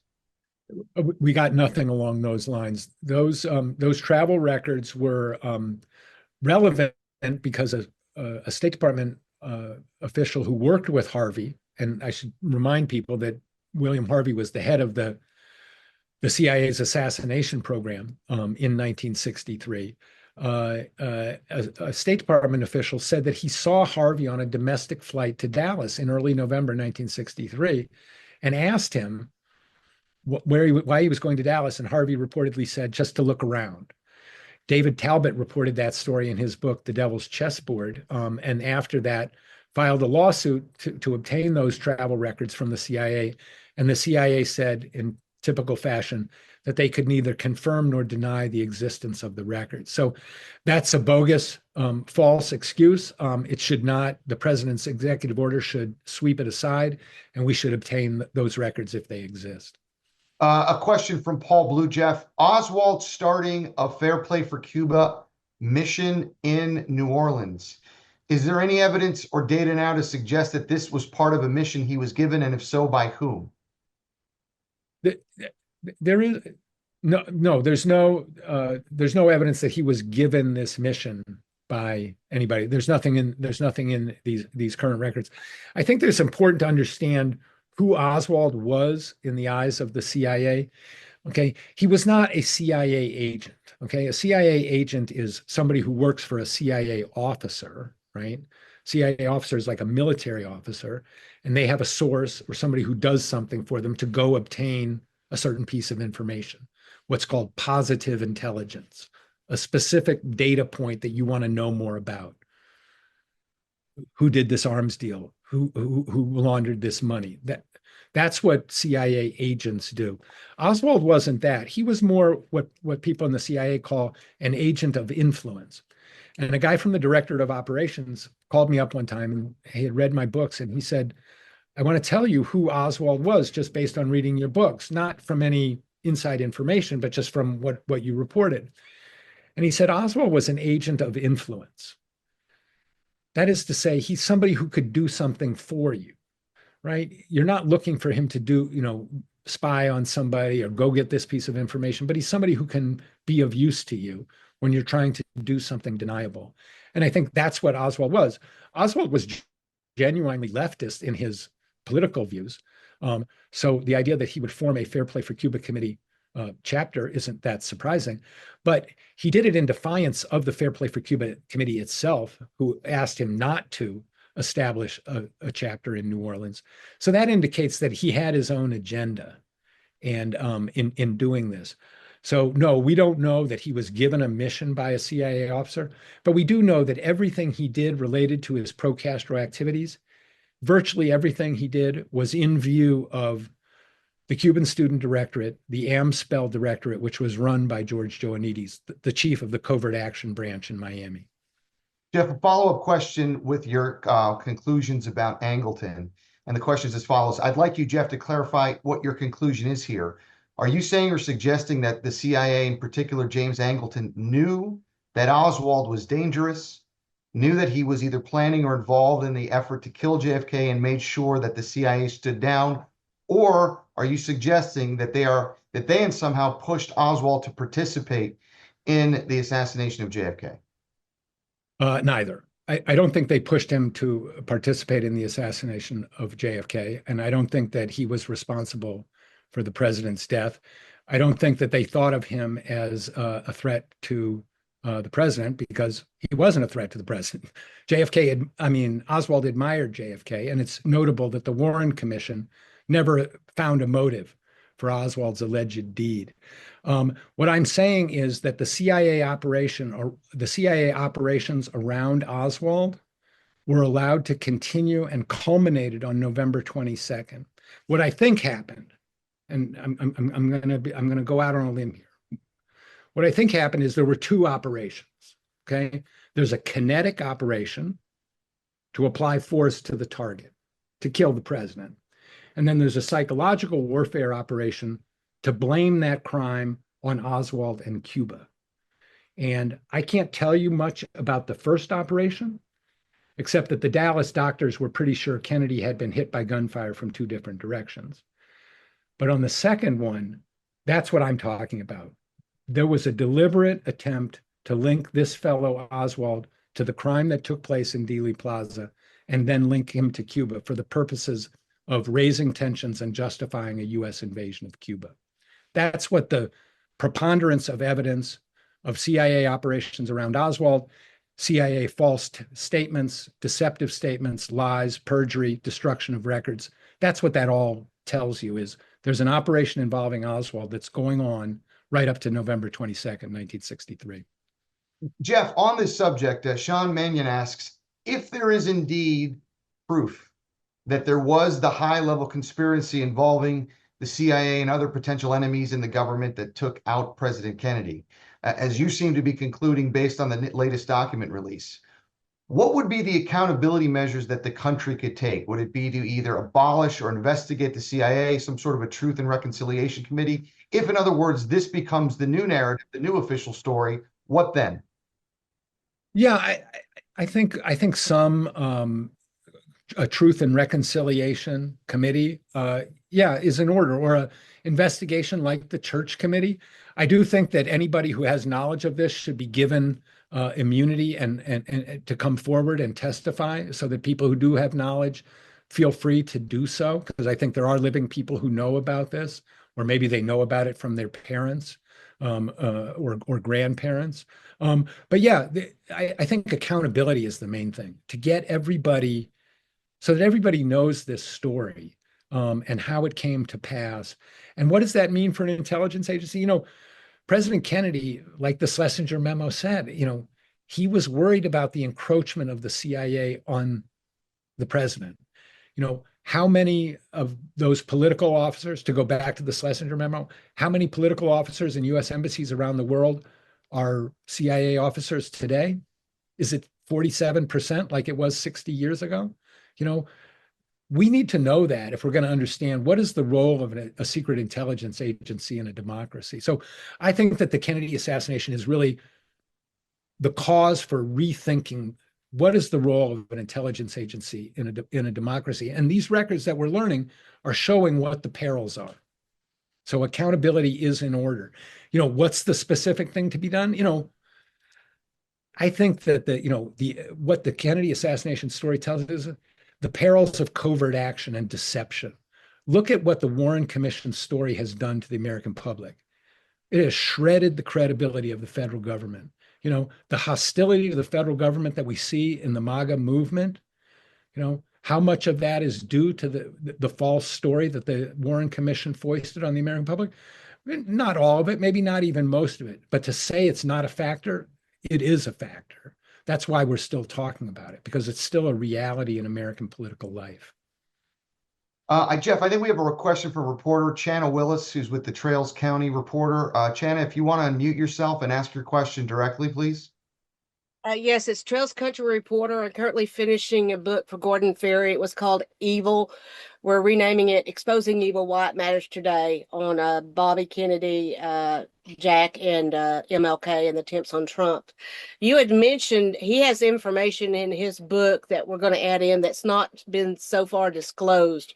You had mentioned that you want to talk about folks that may know something and the methodology of how to get that information to the right sources.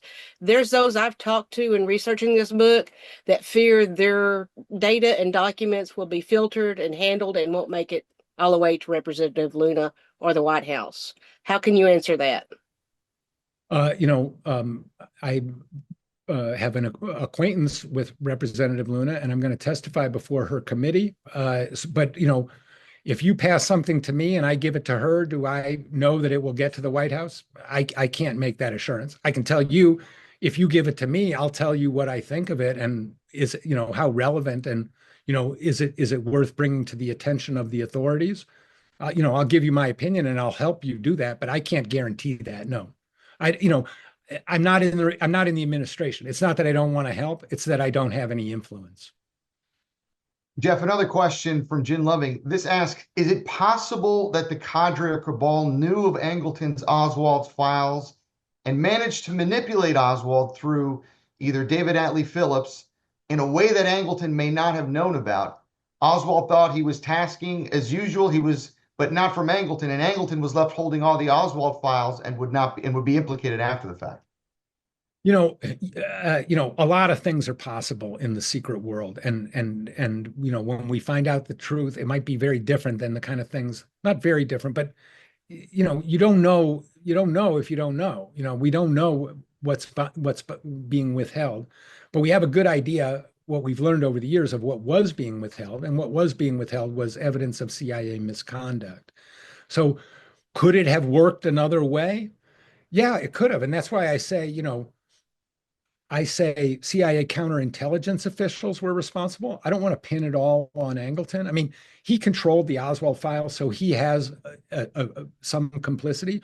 But, you know, Northwoods was a Pentagon operation. He could have handed off the Oswald file and he was handled by some other entity. You know, we see in the Joannides file, for example, you know, these arrangements, these cover arrangements, these intelligence methods are still secret. So, you know, there's a lot of imponderables. Could it have worked a different way?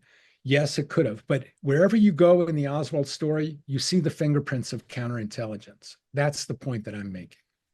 Jeff, will there be a concise list of what still should be released that has still failed to surface that either you or Mary Farrell Foundation will release in the coming days? Now, one of the things I do want to say is There have been releases that have just taken place while we've been on this call. So they are updating files as we speak. You heard Representative Luna say over the coming days. But are you going to continue tracking that index, so to speak? Yeah. No, so to the extent they're released, the grade for the president will improve, and we will talk about the records that, that we haven't gotten, and talk about why are they important. So I want to stress again, if people know of documents or have seen documents in the collection that I haven't mentioned that they think are significant, please forward them to JFK Facts, and we'll report them. Yes, we will maintain coverage of what we have gotten and coverage of what we haven't gotten. Jeff, a few more questions. I think we're going to wrap at 10. To what extent, in what you've been able to discover or through the latest release, is there any evidence that Angleton and/or the CIA were able to influence the Warren Commission to stay away from some particular areas investigating what actually had happened? Yes, that's a very good question. And there's a very good example of that, which has been in the public record for a while. And it concerns Oswald's visit to Mexico City. Here's what happened. Oswald had visited Mexico City and generated all this cable traffic. The CIA did not turn those cables, the pre-assassination cables of Oswald, over to the Warren Commission. The Secret Service found out about them almost by accident about 10 weeks later, in February and March of 1964. And they went to the CIA and they said, we'd like to see those cables. And Dick Helms, the deputy director of the CIA, kicked the question to Angleton, who controlled the Oswald file. And Angleton's aide, Ray Rocca, wrote a memo back to Helms. And he said, on point 2, Jim would prefer to wait out the commission. Okay, so the Warren Commission wants to see the pre-assassination cables about Oswald, and Angleton wants to wait them out. Okay, a top CIA official is saying, I'm not going to cooperate with this investigation into the president's death. I'd rather wait them out and, see another day. Well, that didn't quite work. The Warren Commission pressed its case. And so eventually they were shown summaries of those documents. They weren't shown the whole documents. They were shown summaries of the documents. And so the Warren Commission never understood that 6 top aides to Angleton and Helms had signed off on that cable about Oswald. They never learned that. We didn't learn it until the 1990s when we got all the names finally. So, it's another example of where the CIA doesn't want to cooperate, isn't, frankly, obstructing the investigation of the president's death. Jeff, another question. Why isn't the fact that Lee Harvey Oswald being taken off the security risk index by the CIA and the FBI days before the assassination not being brought up as evidence of either CIA and/or FBI complicity and foreknowledge of the assassination? Yeah, good question. Just let me give people the context. It wasn't a few days before the assassination. It was October 10th, 1963. The FBI took Oswald's name off of what's called the security index. And the security index was basically a watch list of people who the FBI was interested in. And it said, if anybody at any FBI bureau or office, runs across or hears anything about this person, please notify headquarters. People of special interest. So Oswald was on that list from when he returned from the Soviet Union until October 1963. And in October 1963, the FBI took his name off the list and said, you don't need to look out for this guy anymore. So the argument is, well, he wasn't threatening to the president, so there was no reason to keep him there. The day they took him off the list, though, that was the day that the FBI and the CIA, that was the day after the FBI and the CIA learned that Oswald had been in touch with Kostikov, the KGB officer in Mexico City. So he's in touch with a KGB officer. And not only do they take no action, but after that, they take his name off the list and say, we're not paying attention to this guy. We're going to pay less attention to this guy, not more. So another intelligence failure on the road to Dallas. Why isn't it talked about more? It's kind of a complicated issue, but I've been talking about it a lot because it's especially important to understand the context of Angleton and Angleton's handling of the Oswald file. It wasn't just that they overlooked him. They were making deliberate decisions to sort of dim the lights around him, to not pay attention to him. And that incident is an important example of that. I want to say too, this is one of the things that we're going to learn more about. In those 2,400 FBI documents that were discovered last month, and hopefully we're going to get soon, I think that there's probably going to be more information about these FBI and CIA counterintelligence officers who were watching Oswald, and we'll get the FBI's perspective on what the CIA was doing with Oswald. That's a little speculative. It's a kind of informed guess about what's in there, but that's why we need to see him, because that possibility is there because of this exact question. What was going on there? Why was he taken off that list? We never got a good explanation of that. The explanation that he didn't fit the criteria for the list. If being in contact with a KGB officer isn't a security risk, I mean, that's crazy. So there's no good explanation for what happened there. That's what we're looking for in the rest of the FBI records to come. Jeff, a final question, then I'll give you the last word to wrap up where we are. We've had, by the way, over 400 people stay with us for the better part of almost 2 hours. So historic turnout. Thank everyone for being so patient tonight as we've listened to these historic revelations by Jeff. Jeff, is there a possibility that we may see, given the cooperation that Representative Luna talked about at the outset? She said the new CIA director, John Ratcliffe, is a proponent of full transparency. Does that mean when it comes to the Mexico City piece of this, the photographs or films or telephone recordings that were made in real time of Lee Harvey Oswald, is there a possibility that those still exist and could see the light of day? I think there is. I think that the reporting that we've done at JFK Facts show that photographs of Oswald were definitely obtained. I talked to the son of the woman who took them, the woman who ran the CIA's photo base, and he said his mother took pictures of Oswald.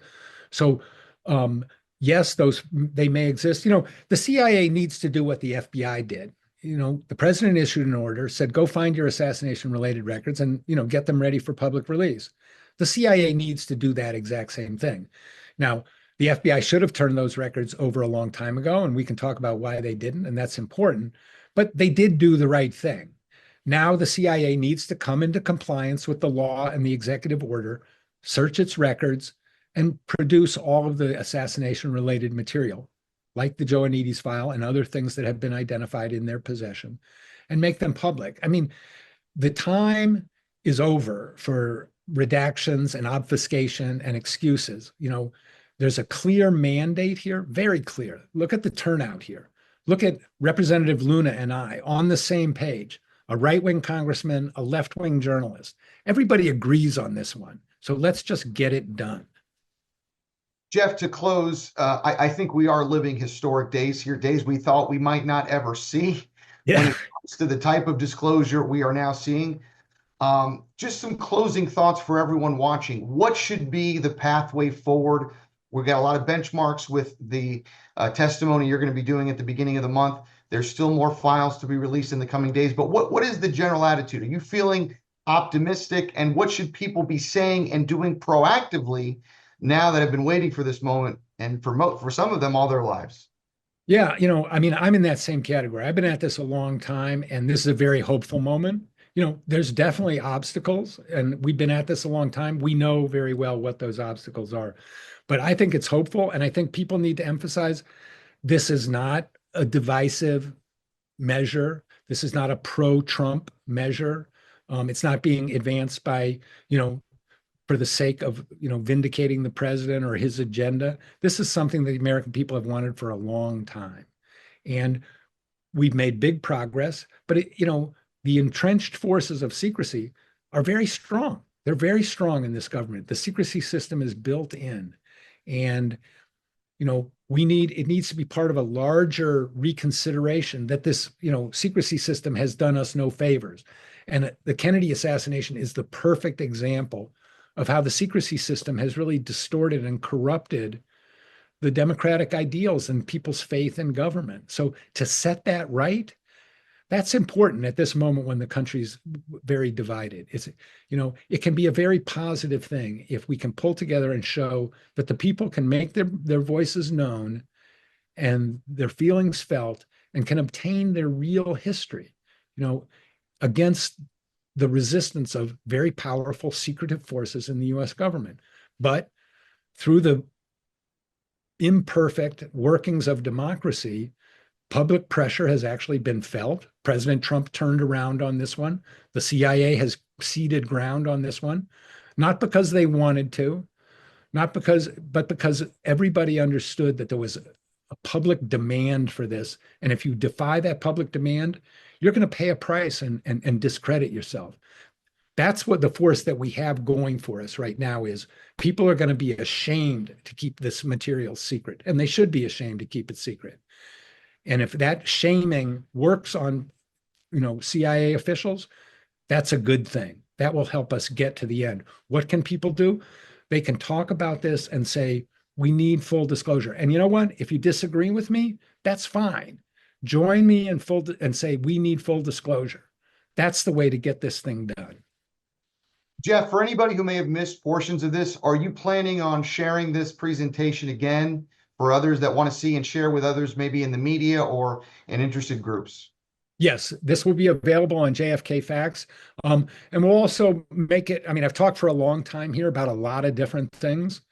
We'll also make this available in smaller bites so that people can absorb different aspects of the story and look at the documents that I'm talking about while I'm explaining their meaning and what they tell us. So yeah, at JFK Facts, you'll be able to see this video and be able to, we're going to have articles about all of these documents that are emerging, about the ones that haven't emerged, and we're on the case. Like I say, it's a hopeful moment.